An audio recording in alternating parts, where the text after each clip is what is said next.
السلام علیکم ورحمۃ اللہ وبرکاتہ۔ ہمارا آج کا لیسن ہے سورہ النساء آیت نمبر 7 سے۔ اعوذ باللہ من الشیطان الرجیم، بسم اللہ الرحمن الرحیم۔ رب اشرح لی صدری ویسر لی امری واحلل عقدۃ من لسانی یفقہوا قولی واجعل لی وزیرا من اہلی رب زدنی علما اللہم فقہنا فی الدین۔ لفظی ترجمہ۔ للرجال مردوں کے لیے، نصیب ایک حصہ ہے، مما اس میں سے جو، ترک چھوڑ جائیں، الوالدان والدین، والاقربون اور قرابت دار، وللنساء اور عورتوں کے لیے، نصیب ایک حصہ ہے، مما اس میں سے جو، ترک چھوڑ جائیں، الوالدان والدین، والاقربون اور قرابت دار، مما اس میں سے جو، قل قلیل ہو، منہ اس مال میں سے، او یا کثر زیادہ ہو، نصیباً حصہ ہے، مفروضاً فرض کیا گیا، وَإِذَا اور جب، حضر حاضر ہوں، القسمۃ تقسیم کے وقت، اولو القربیٰ قرابت دار، والیتامیٰ اور یتیم، والمساکین اور مساکین، فارزقوہم تو تم دو انہیں، منہ اس میں سے، وقولوا اور کہو، لہم ان سے، قولاً بات، معروفاً بھلی، ولیخشی اور چاہیے کہ ڈریں، الذین وہ جو، لو اگر، ترکوا وہ چھوڑ جائیں، من خلفہم اپنے پیچھے سے، ذریۃ اولاد، ضعافاً کمزور، خافوا وہ خوف کھائیں، علیہم ان پر، فلیتقوا پس چاہیے کہ وہ ڈریں، اللہ اللہ سے، ولیقولوا اور چاہیے کہ وہ کہیں، قولاً بات، سدیداً درست۔ تلاوت دیکھتے ہیں۔ للرجال نصیب مما ترک الوالدان والاقربون، وللنساء نصیب مما ترک الوالدان والاقربون مما قل منه او کثر، نصیبا مفروضا، وَإِذَا حَضَرَ الْقِسْمَةَ أُولُو الْقُرْبَى وَالْيَتَامَى وَالْمَسَاكِينُ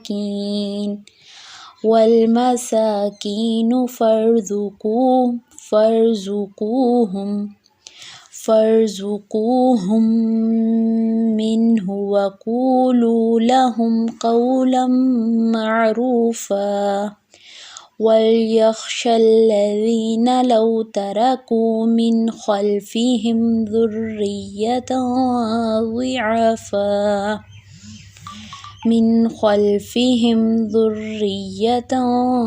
ضِعَافًا خَافُوا عَلَيْهِمْ، فَلْيَتَّقُوا اللَّهَ وَلْيَقُولُوا قَوْلًا سَدیدًا۔ جی تو آیت نمبر 7 دیکھیں، اس میں کیا ہے، للرجال مردوں کے لیے ہے ایک حصہ، اس میں سے جو چھوڑ جائیں والدین، یعنی کہ ہماری جو آیات شروع ہوئی ہیں یہ وراثت کی آیات ہیں۔ آپ دیکھیں کہ اللہ تعالیٰ نے جو وراثت ہے وہ حق رکھا ہے ایک انسان کے لیے، اور یہ ضروری ہے، اگر آپ نہ بھی کسی کو دیں کوئی نہ بھی دینا چاہے لیکن یہ خود بخود ہی اسے جائے گا۔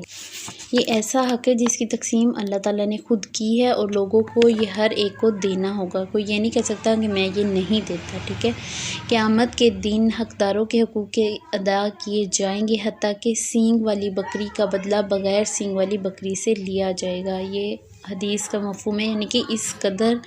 حق کے بارے میں اللہ تعالیٰ انسان کو انصاف دیں گے۔ اس حق کی وجہ سے آپ دیکھیں دنیا بھی جہنم ہو جاتی ہے لوگوں کی، اور آخرت تو جو ہوتی ہے آپ دیکھیں کہ وراثت کے وجہ انسان کے کتنے اختلافات ہو جاتے ہیں، بہن بھائیوں کے، اولاد کے، والدین کے ساتھ۔ اور آپ دیکھیں اس کو تو اللہ تعالیٰ نے ایک حق دے دیا ہے جس کی تقسیم بھی اللہ تعالیٰ نے خود کر دی ہے تاکہ لوگ اس میں جھگڑا نہ کریں۔ تو اس میں جھگڑے کی تو کوئی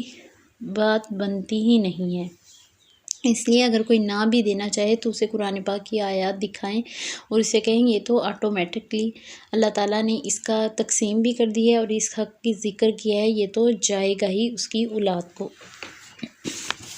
اللہ تعالیٰ نے یہ وراثت کا اس لیے بھی تقسیم کر دی ہے کہ دیکھیں کہ عرب ممالک میں ایسے ہوتا تھا کہ یہ ذات پات کا بہت زیادہ کیا جاتا تھا، اور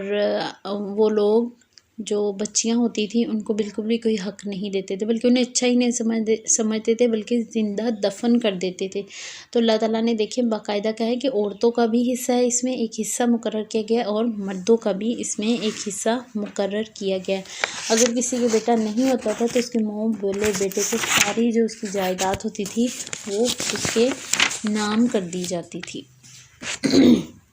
تو اللہ تعالیٰ کہتے ہیں کہ والدین اور رشتہ دار جو بھی چھوڑ کے جائیں تو اس میں ایک مردوں کا حصہ ہے اور عورتوں کا حصہ ہے۔ اس میں سے جو کچھ بھی ہے بے شک وہ کم ہو یا زیادہ، یہ حصہ اللہ تعالیٰ نے مقرر کر دیا ہے۔ اس میں جھگڑے کی تو بنیاد بنتی ہی، جھگڑا کرنا تو بنتا ہی نہیں ہے۔ آگے ہے ہماری آیت نمبر 8، وَإِذَا حَضَرَ الْقِسْمَةَ، اور جب حاضرین و تقسیم کے وقت رشتہ دار اور یتیم اور محتاج تو رزق دو ان کو اس میں سے اور کہو ان کو بات بھلی۔ اور یہی نہیں کہا گیا کہ بس اپنی اولاد کو ہی وراثت دے دو، اللہ تعالیٰ نے کیا فرمایا ہے کہ جب تم وراثت کی تقسیم کر رہے ہو تو اس وقت جو تمہارے رشتہ دار، جو یتیم، جو مساکین ہیں، جو محتاج لوگ ہیں، اگر وہ تمہارے پاس بیٹھے ہیں تو انہیں بھی کچھ حصہ دیا جائے۔ ہاں اگر کوئی ایسا بندہ ہے جس کی اتنی وراثت ہے ہی نہیں کہ وہ اپنی اولاد کو بھی دے،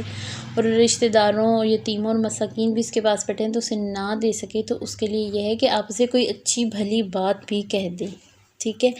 لیکن یہ ہے کہ اگر آپ تقسیم کر رہے ہیں اور اس ٹائم جو لوگ، جو رشتہ دار، یتیم بچے ہیں جو، اور جو مساکین ہیں وہ آپ کے پاس ہیں، تو آپ اپنی وراثت میں سے کچھ نہ کچھ جتنی آپ کو لگتا ہے کہ ان کے لیے مناسب ہے، آپ کے پاس ہے اور آپ اس کے مطابق دے سکتے ہیں، تو وہ آپ انہیں بھی دیں گے۔ آگے ہے ہماری آیت نمبر 9، اور چاہیے کہ ڈرے وہ لوگ اگر وہ چھوڑ جائیں اپنے پیچھے سے اولاد کمزور اور وہ ڈرتے ہیں ان پر، پس چاہیے کہ ڈرے اللہ سے اور چاہیے کہ بات کریں درست۔ اس آیت میں دیکھیں گے اس کا ایک تو یہ لیا گیا ہے کہ وراثت کی تقسیم کے وقت یہ بات دل میں رکھی جائے کہ اگر وہ لوگ چلے جائیں گے تو ان کے بچوں کے ساتھ کیا سلوک کیا جائے گا۔ آپ دیکھیں ایک انسان ہے، اس کے پاس نارمل سی وراثت ہے، اب وہ اگر کسی کو نہیں دے رہا تو اسے یہ سوچنا چاہیے کہ اگر میں یہاں دنیا سے چلا گیا تو میرے رشتہ دار کیسے ہیں، وہ میری اولاد کی پرورش کر سکیں گے کہ نہیں، میری اولاد کو وہ وراثت دیں گے بھی کہ نہیں۔ ایسے لوگوں کو چاہیے کہ اپنی زندگی میں ہی وراثت جو ہے اپنے بچوں میں دے دیں، ٹھیک ہے جی۔ اور دوسرا یہ کہ مرتے وقت اگر مرنے والے کے پاس کچھ لوگ بیٹھے ہوں تو انہیں چاہیے، دیکھیں یہاں پہ اللہ تعالیٰ فرمایا فَلْيَتَّقُوا اللَّهَ وَلْيَقُولُوا قَوْلًا سَدِيدًا، بس چاہیے کہ ڈرنے والے اللہ سے ڈرے اور چاہیے کہ درست بات کہیں۔ یعنی کہ جب وراثت تقسیم کی جا رہی ہے، اگر آپ دیکھیں کہ جو وارث ہے تقسیم میں اگر وہ ناانصافی کرتا ہے تو آپ اسے منع کریں گے۔ اگر آپ نہیں منع کرتے، جو ان کے پاس لوگ بیٹھے ہوئے ہیں، تو اس میں نہ صرف اس کی پکڑ ہوگی جو تقسیم کر رہا ہے، بلکہ جو اس کے پاس بیٹھے ہیں ان کی بھی پکڑ ہوگی۔ تو اس لیے ہمیں چاہیے کہ اگر ہمارے سامنے کوئی وراثت تقسیم کر رہا ہے، کیونکہ ہماری معاشرے میں آج بھی بہت سے لوگ ایسے ہیں، ایسے موجود ہیں جو آج بھی لڑکے اور لڑکی میں بہت فرق کرتے ہیں، تو اللہ تعالیٰ نے ایک بتا دیا ہے کہ ایک مقررہ حصہ ہے اس میں لڑکی کا بھی اور لڑکے کا بھی، اس میں لڑائی جھگڑے کی کوئی بات ہے ہی نہیں، جتنا اللہ تعالیٰ نے بتایا ہے اتنی وراثت اسے جا کے رہے گی۔ اور ہاں، جو لوگ پاس بیٹھے انہیں چاہیے کہ وہ اس تقسیم سے منع کرے جو ناانصافی پر مبنی، اور اسے روکے کہ یہ بات درست نہیں ہے، تمہاری دنیا بھی اس سے خراب ہوگی اور آخرت بھی خراب ہوگی۔ دیکھیں ہماری جو آج کی آیات تھی وہ وراثت کے بارے میں ہے، اور اگر ہم سے کوئی سوال کریں، اکثر لوگ کر ہی لیتے ہیں کہ وراثت کی تقسیم کیسے ہے، تو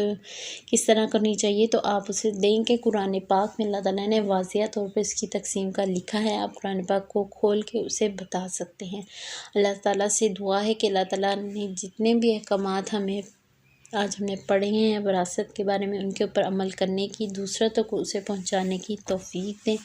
ہمارا لیسن یہیں تک تھا۔ السلام علیکم ورحمۃ اللہ وبرکاتہ۔